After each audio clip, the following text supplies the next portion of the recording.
You chose the perfect day to hit play. It is the sex episode of 40 Thrive. Let's do this. You're listening to the 40 Thrive podcast, the show created for women 40 and beyond, ready to shake things up. And now, your host, Jackie McDougall. Welcome to another episode of 40 Thrive. So recently, Wendy Miller calls me up and says, hey, what are women doing over 40 in the bedroom? And I'm like, I don't know, let's ask them.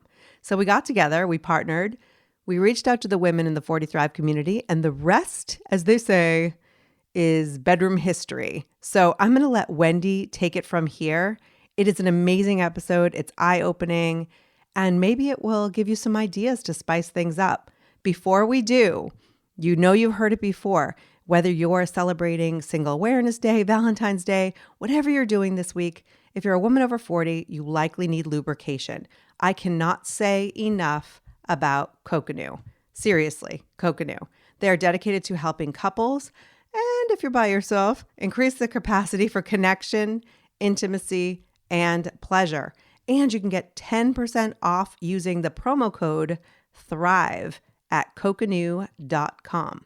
Go to coconut.com and use the promo code THRIVE at checkout for 10%. That's Coconut, like coconut without the T. All right, I'm going to let Wendy Miller take it from here. This is so much fun. I think you're going to have a blast. You guys, I'm in full-on anthropologist mode this week, as I wanted to know what women over 40 were doing in their bedrooms. Other than binge-watching HGTV.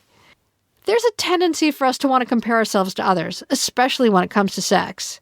You want to know where you rank, right? Or there's something weird about you. So for a fun episode, I partnered with my friend and podcast coach, Jackie McDougall, who runs the 40 Thrive community, to ask women a series of questions about sex. How much they're having, are they satisfied, are they looking for more, what's with Sam Elliot's mustache, all the sex questions. And now you're going to hear the results. Also, I'll be putting everything in my show notes so you can see all of the raw data. It's pretty eye-opening. So here I am with Jackie McDougall and your answers. Sit back, relax. Here's our special guest. A couple weeks ago, I was on Lisa Oregon's podcast, Project Woo Woo. She had me playing Erica Jong, which was really fun. And it's a great podcast. You play different people. My husband was just Neil deGrasse Tyson. It was really, really fun. And so I totally wanted to steal her idea and interview you as the woman over 40 and ask you all about your sex life. Now, of course, you're a lot smarter than me. And you said, well, why don't I ask the people in the 40 Thrive group a series of questions, and then we can actually work off of a survey. You very graciously offered to talk to the women in the group and ask these questions that I came up with very scientifically while I was watching HGTV. And I would love to talk to you about these results because Awesome. Going through them, were you at all surprised by them? The first thing was I was surprised at how forthcoming these women were to sure, I'll answer. It's anonymous. It is anonymous. But I liked that we were like, we need 100 answers because I at least thought it's a legit survey if you have 100 answers. I guess. I don't know. Based on nothing. 4 out of 5 doctors recommended Trident gum. That's only 5 people surveyed. So that's been working for 50 years. That's true. I think mostly it was because I wanted to understand percentages would be easier if I had an even number, an even 100. But we got 102, and one of and this is where I'm most impressed. Only one of them was a dude under 40. How do you know that? Because I added to your questions, do you identify as female? Uh-huh. And are you over 40? And you posted it as women over 40 should respond to this, but some dude under 40 was hell-bent on sharing his thoughts. So I just deleted him.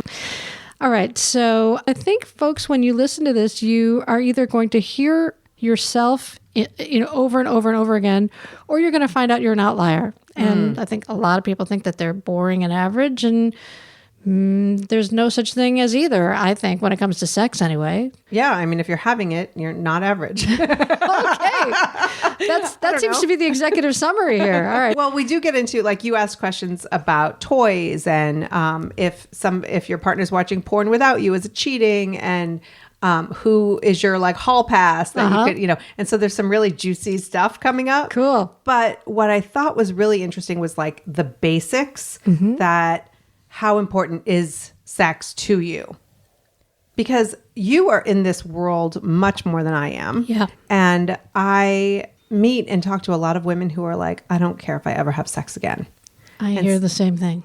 And so I thought that it would be pretty middle of the road, but over 60% rate the importance of sex as an 8 or higher. Just under 12% rate it as a 3 or below.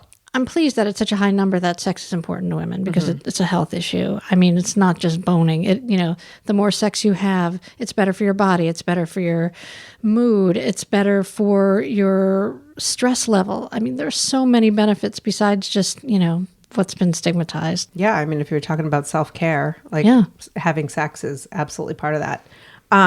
The frequency surprised me. Okay, well, read the question, if you will. Yes. How frequently do you have sex? And then we gave them some answers. But I did leave all of these questions open for like an other. And so the charts look like if somebody sliced up pizza, by 500 because everybody's adding comments. But partly I was like, oh, this sucks because they're adding answers. So I can't I have to add those up and all that. They really jacked up my charts. I gave you all the hard work, by the way. I just came up with these questions. You did everything else. But on the other hand, there are some comments in here that are gold. And so how frequently do you have sex? 51% have sex at least once per week. Okay. 21.6 once a week. 19.6 twice a week, and 9.8% have it 3 times per week. Wow. Yeah, I'm impressed by those ladies. That's impressive. 3 times a week. Yeah. Do you have it 3 times a week? No, I do not have sex 3 times a week. Even when I was having tons of sex. The only time I had sex 3 times a week was when I was trying to get pregnant. I also have a kid and I have 500 jobs and I'm dealing with menopause issues and, my own hormone situation I'm trying to get right. But no, 3 times a week, that's never been a goal for me. Right. Do you have a sex goal? Like, do you think like if it's not this number of weeks, then you should have sex when you want to have sex? Yeah. We're going to get into that because you actually asked if people were having sex when they didn't want to. Right, to keep their partner happy. And many do that, and we will get to that I had for a feeling. sure. Okay. Yeah. So people are having sex pretty frequently. But one thing I wanted to share too is I did ask what your relationship status is. And so almost 59% are in a long-term committed relationship of 10 years or more. Okay. And over 18% are in a committed relationship under 10 years. So 77% of the people who replied are in a committed relationship. The rest are like divorced and single and dating and all that. So you did ask how people would describe their sex life, and 23.5% said completely awesome. Oh, okay. That's really impressive. I think so. 36% has its ups and downs, Okay. which I think is much more realistic for those who are in long-term relationships. And also deliberately funny. I wrote that joke to be fun. I wrote that line to be funny. It has its ups and downs. That's not a mistake. And then in this one, like there's a bunch of like small little, like enjoy it when I have it, don't miss it when I don't. Great when we're both in the mood. People had their own comments here. Sure. But let's get to the juicy stuff. Okay, that's it. Would you consider an open relationship? What percentage do you think people said yes? Said yes? 15. 19.6. Oh, that's almost 1 in 5. That's surprising. Right? Yeah.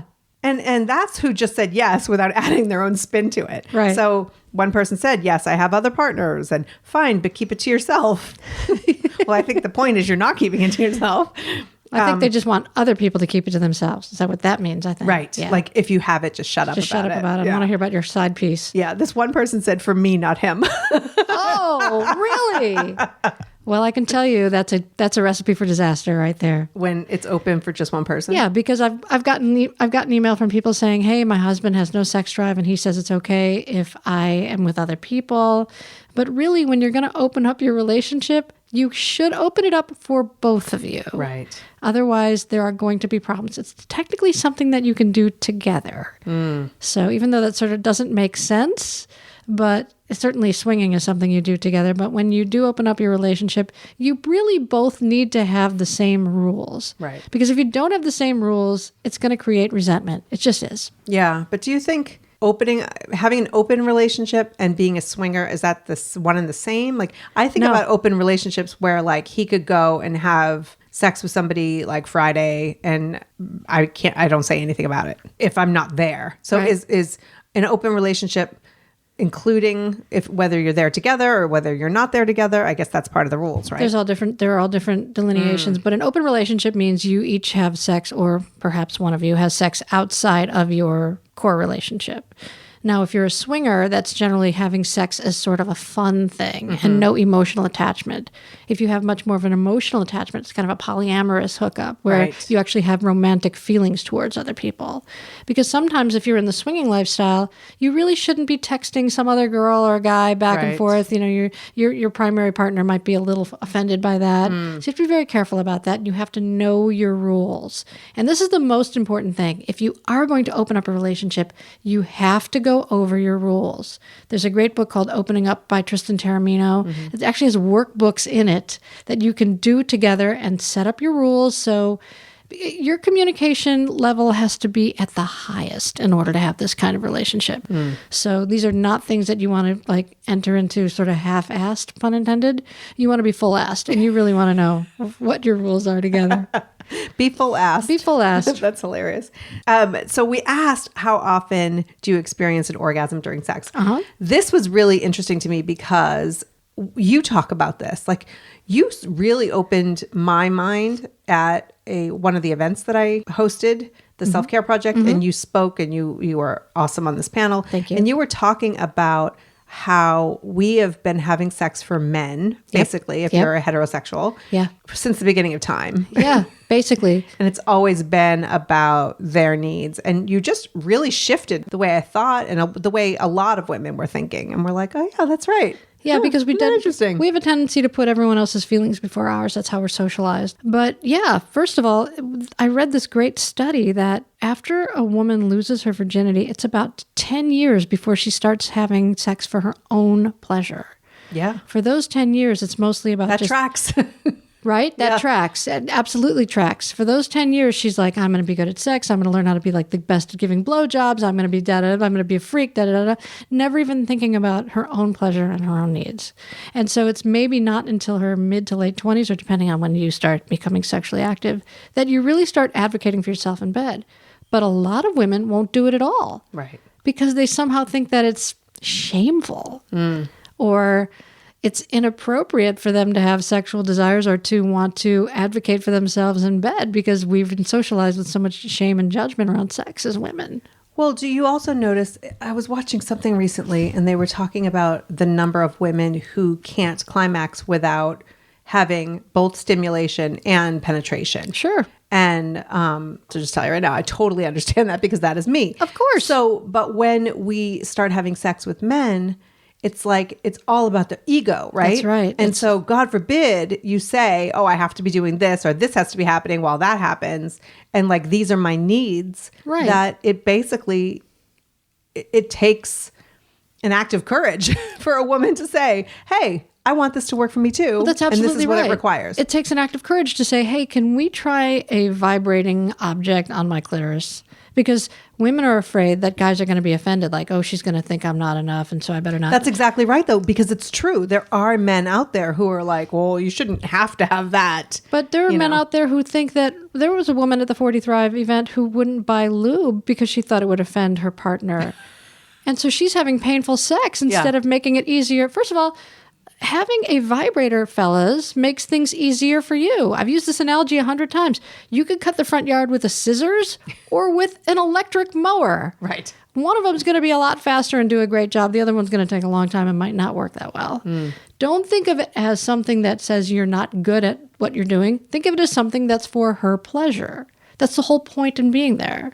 I think a lot of men really want to please women sexually. They really want to be sex gods. And so if you say, hey, you will really get me off if we use this, it's not about your ability. It's about what my body requires in order to reach climax. You want to make me happy? You want to get me off every time we have sex? Let's use this.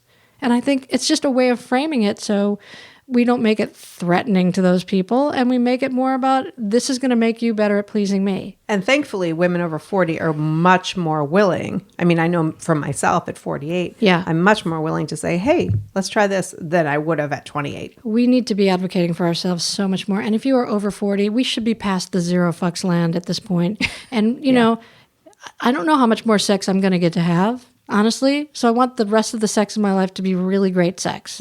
And so that means advocating for what I want, telling my partner, and getting what I want. There you go.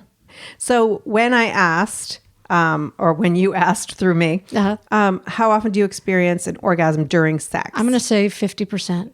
That say always? That say always. 30%, 30.4 say always. Wow. But 32.4 say usually.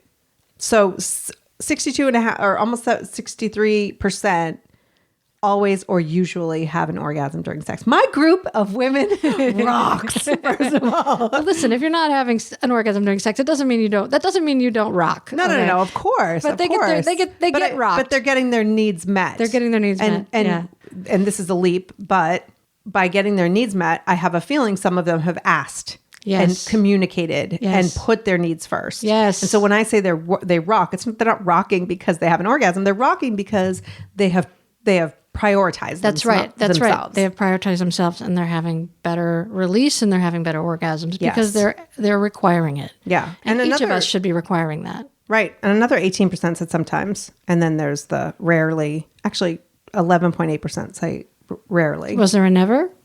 Yeah, it's very small. 2%. Okay. Say never. And then some people added, I love the added comments. I always make sure I finish, even if it's by myself in the bathroom afterwards. Isn't that where we go when we have to do anything? And then somebody commented masturbation as well. Mm-hmm. But they might also not be with a partner. Oh, I see. You know. Jesus, if you're having sex with yourself and you're not having an orgasm, some people just can't reach climax. It's true. Yeah. Do you think that those who can't or feel like they can't, like they truly, it's impossible, or you think they just haven't discovered the secret sauce?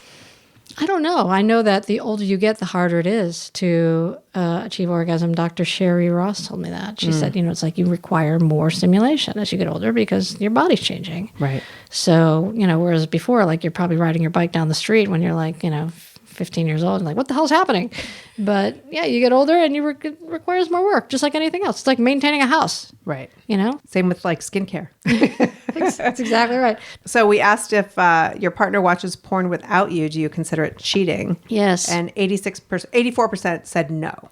Oh, all right. I'm surprised by that because that was the number one question that Stacey Kaiser gets. That Really? A lot of people feel that their male partners watching porn is considered cheating. Huh. Only 6.9% said yes. And then there was a shit ton of other, like my partner doesn't watch it as far as I know. Not as long as it doesn't become obsessive.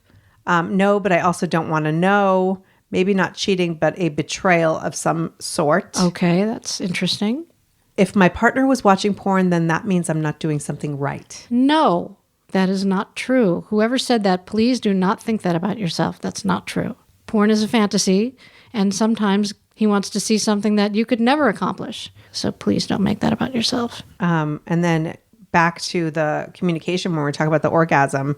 Do you feel confident asking for what you want in bed? And 76.5% said yes. Fantastic. I told you they rock. That's a fantastic number. I'm really, really happy to hear that. This is like a telethon. Come on, let's get that up to 95, everybody. What does it take? Let's look at that tote board. We're at 75. Who else can have great sex? Just call in right now. We need Jerry Lewis. And Charo. And then you were talking about, do you ever have sex against your own wishes? So this is not a non-consent thing. What Correct. I meant is that your husband rolls over in the morning, pokes you with a boner, and you're like, ah. Yes. Do you have sex just to please your partner, basically? Yeah. And 40% say yes. I thought that number would be higher. 52% say no. And then sometimes, I love the comments. They're my favorite. What are they? So sometimes, but not often. I did when married, with a previous partner, not with current partner. Mm-hmm. That's a good sign. Mm-hmm. And then someone said anything to please my master. Okay. So that's a different type of relationship. Right. And somebody says, I would never do anything if I didn't want to, but I have had sex for him. Yes. Yeah. So I think that's normal. Because sometimes you're like, oh, I can see that this is something that you're jonesing for, and I could take it or leave it, but I'll do it anyway because, I mean, isn't that marriage right there? Kind of. I don't mean chronically. No. But I just mean, listen. sometimes I don't want to empty the dishwasher. Right. And I do it. That's absolutely right. I'm not saying it's your wifely duty or anything like that, but sometimes it's like, oh, okay, fine, whatever. Just don't take all day, Right. Don't be a hero. Pull out all the tricks in the beginning so it's quick. It's like, let's go on. So how many women over 40 do you think look at sex as a chore?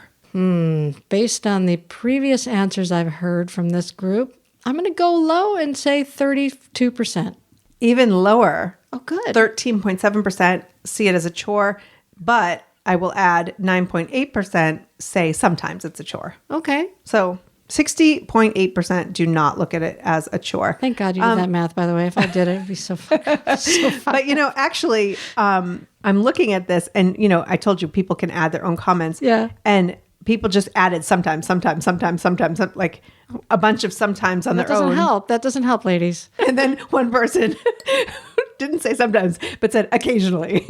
Oh, for fuck's sake. So that number's just a lot higher. Just pick the choice, man. That number's a lot higher because each of those sometimes is something else. The sometimes number is higher, not the yes number. Okay. That's hilarious. I know, right? Oh, and now can we talk about cheating? Of course. Cheating. Okay, so we asked, have you ever cheated on your partner? 15.7% said yes. 16 people out of 101 say they have cheated on their partner. Okay. Somebody said not applicable, she added. And then I cheated on my first husband. Not applicable. I know. Just skip it, man. Seriously. I cheated on my first husband, decided I never wanted to live that way again. Not healthy. Good. And then another one, we flirted extensively and hinted that there was sexual tension, but we never acted on anything physical at all. I don't know what's better or for worse, but I would say that in my book, which is not the be all and end all, but in my book, that's cheating. Yeah. And then we asked, has your partner cheated?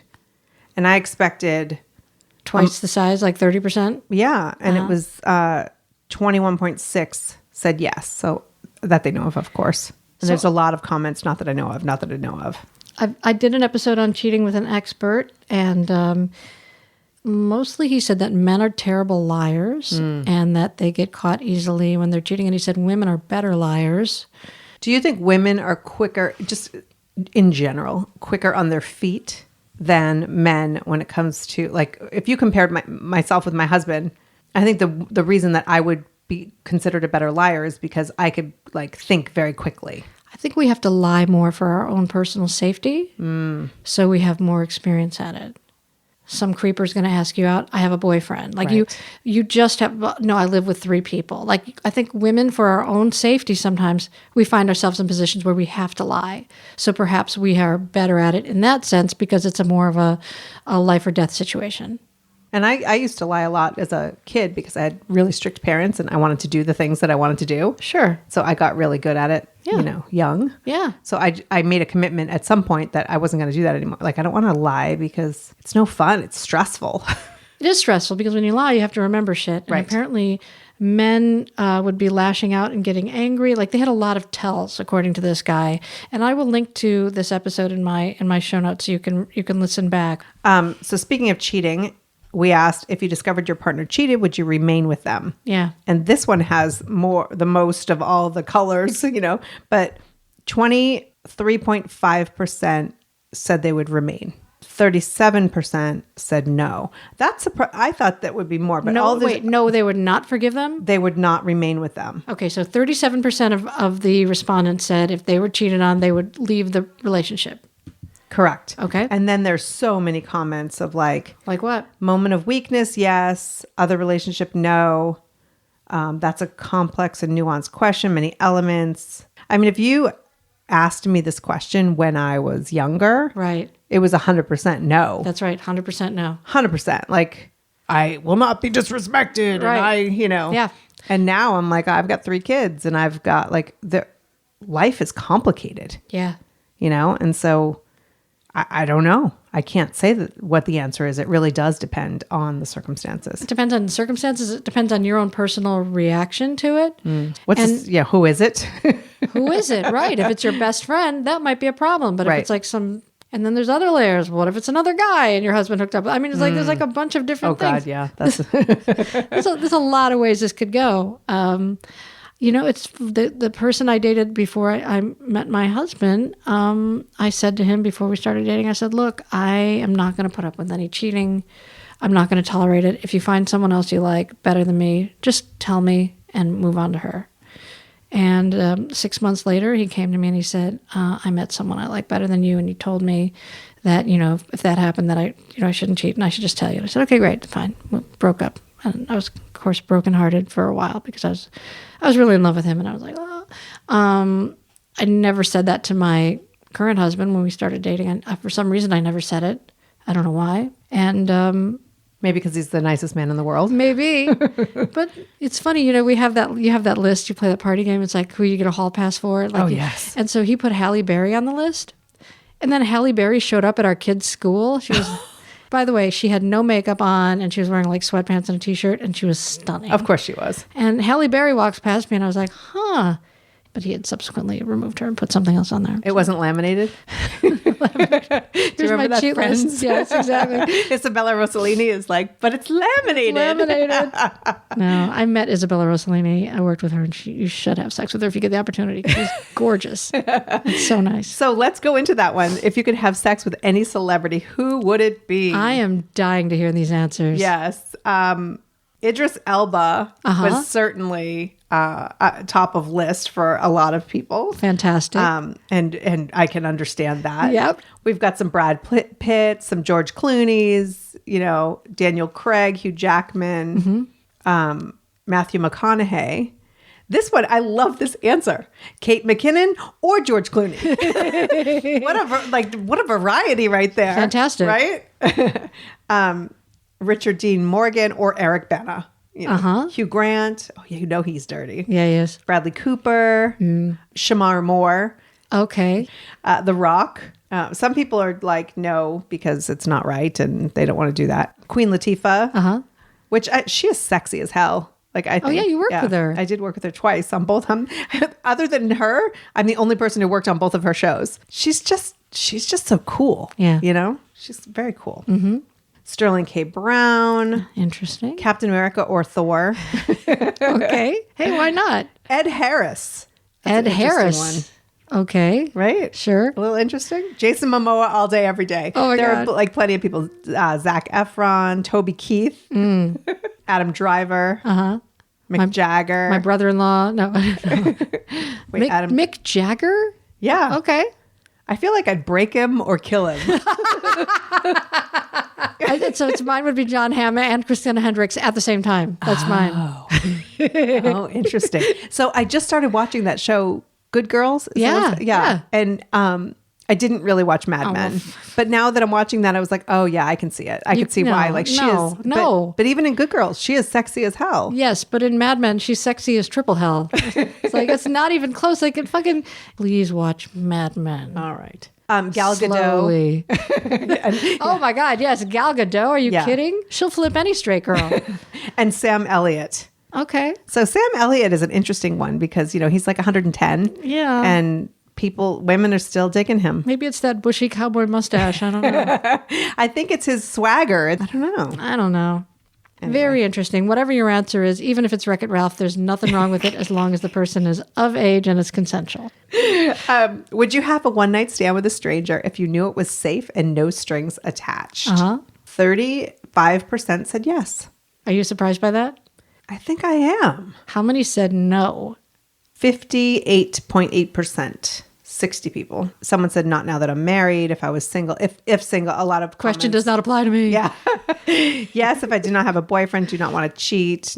Okay. That's different. If you're in a relationship, like I wouldn't do that now, but I got married at 31. That's all I'll say. So I had a few years. I've been with my husband since I was 26. Well, my point is I had all of my 20s to have all the fun. And so that would apply to me. But as a committed in a marriage, I wouldn't go and do that because it's just not worth it. Yeah. Who was on your celebrity list? I don't remember. Bradley Cooper. Oh, Bradley Cooper. Okay. Even with Bradley Cooper? Well, I think my husband would be like, I'll do that with you. Kind of let you have He's that. Bradley Cooper. Yeah.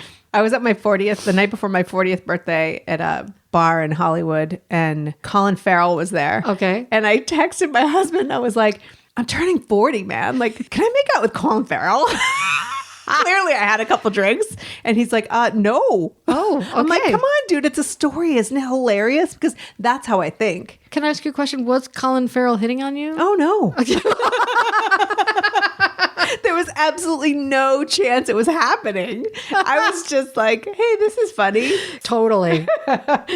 Would you consider sex with someone in their 20s? 27.5% said yes. Uh-huh. Somebody said 30s is young. I'm open to anyone. One of the answers was, duh. Would you consider a same-sex relationship? 65% said yes. 23% said yes. That is insane. I'm surprised by that. I'm surprised that number's so low. Really? Yeah. I just remember a million years ago, we were out with another couple, and we used to call them the Bickersons because they were just miserable and fighting all the time. And my friend Fran and I were walking up the street, and she said, you know, when Bob leaves me, I think I'm going to get in a relationship with a woman. Like as if it was like when we get to the restaurant, I'm going to order garlic bread. Like when Bob leaves me. And I was like, what? And she's like, yeah, I think it should be a lot less complicated. I find it interesting when people say that, because do you think being with a woman is really less complicated? No, you got twice as much drama. Ask any lesbian friends you know. The drama is through the roof. But the doubling the shoe thing might work out pretty nicely. Well, it depends on the size of your shoe, right? That's true. People are talking about, like, for fantasies, like maybe virtual, one person's bisexual. Somebody said I'm already in one. I'm surprised that only 2% are saying that they're already in a same-sex relationship. I would think that there were more. I guess not. So let's talk about sex clubs and swingers. All right. Would you ever go to a sex club or swingers club? Yes. Percentage was, there's a drum roll here, 26.5%. What? Yeah. I thought it would be higher. I did too. Yeah. Although there are 3% maybes. Okay. Probably not, but never say never. If I was with my husband. So that should be a yes. Is there parking? Somebody belongs to 2 dungeons. Well, you know. Is that a thing? Like, Yeah. I mean, is it called 2 dungeons or is it? No, there's no No, but we just came up with our sex club Oftentimes name. there's no sex in a dungeon. It is a BDSM thing. It is not about actual penetrative sex. Okay. It's consensual and everyone is okay. And there are people walking through the dungeon and you have to make sure that you keep your voice down. And there's lots of rules, as you would imagine. There should be in a dungeon. Yeah. But it all depends on where you go. But a lot of them are not just for sex. A lot of them are just for kink. Like I BDSM. remember when I first moved to LA, there was a club. I don't even know if it's there anymore, but it was called like 7969. It's right there on Santa Monica. Mm-hmm. And we would go in there sometimes. It was called Cinematic. And they had a back room that was like BDSM. And then on stage, I remember one time we went and it was like after another party. So we weren't the most sober, but they were like on stage dancing and then like putting piercings through their nipples, like like hanging them up. And I was, and my friend passed out, like he just went down. He went down. Man down. And you had no idea what you were getting into when you went to piercing night at 7969? Well, I didn't know it was piercing night. Like I said, like we had just finished another party and we're like, let's go in, be adventurous, whatever. Let's go in here. Yeah. Yeah, I think I was just like, what is happening? Why is everyone wearing black leather? What's happening? So boudoir photos. Yes. Would you ever consider posing for them? Of course, that is higher. 47.1% say yes. Okay. And many of them have already done that. Oh, okay. Yeah. Have you done that? No. You haven't? No. I'm so bogged down in details over the whole thing. Who would be the photographer? What kind of lighting? Where are we going to have what am I going to wear? What's the setting going to be?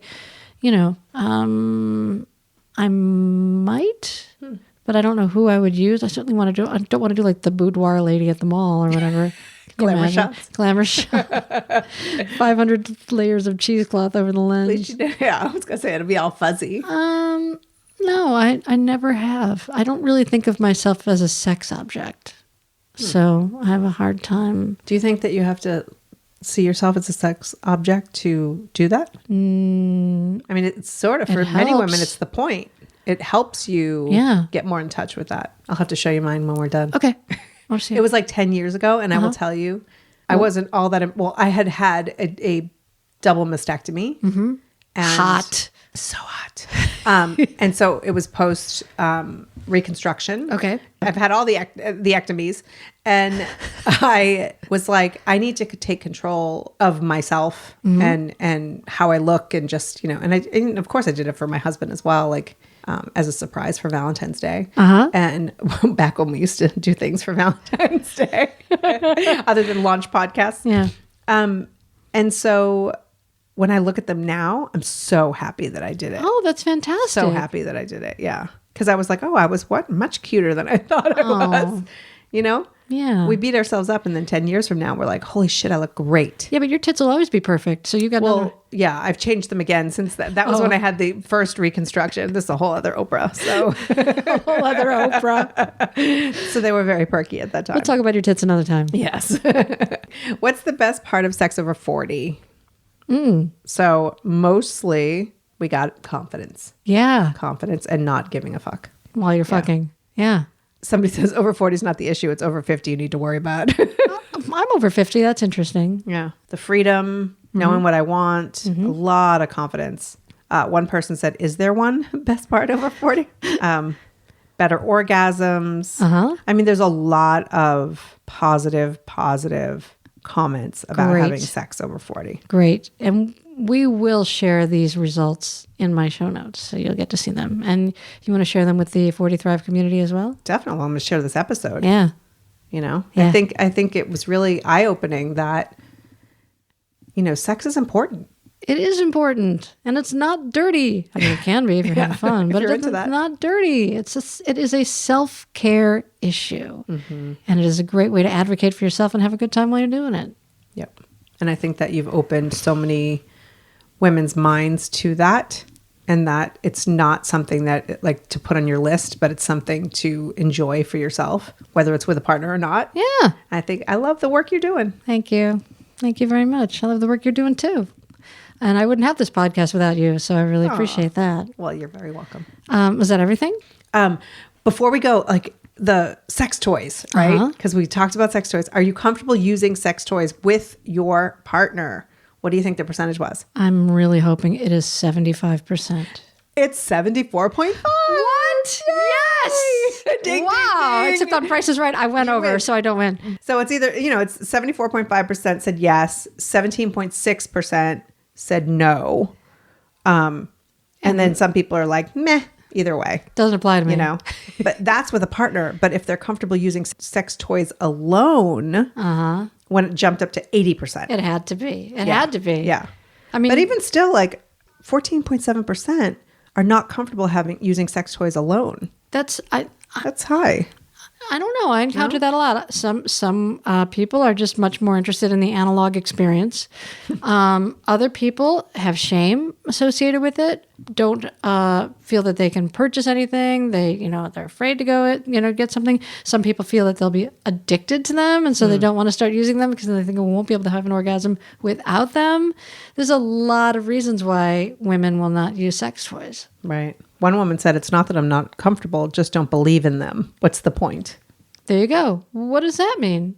But see, that's shame, right? That's like, I don't believe in them. I don't believe in them because that's about women and having pleasure, and women should not be going after pleasure because that's a sin. Yeah, but this also might be someone who is having regular sex and she just doesn't feel the need. That's different than I don't believe in them. Yeah. Somebody says, I would be comfortable, but I don't use them on my own, don't need them. Okay. God bless. That's great. Girl, get it. There's no wrong answers. Yeah. So I do like, though, I think that the community as a whole, or at least these people who answered, is a lot more open-minded. It's encouraging. To having a good sex life.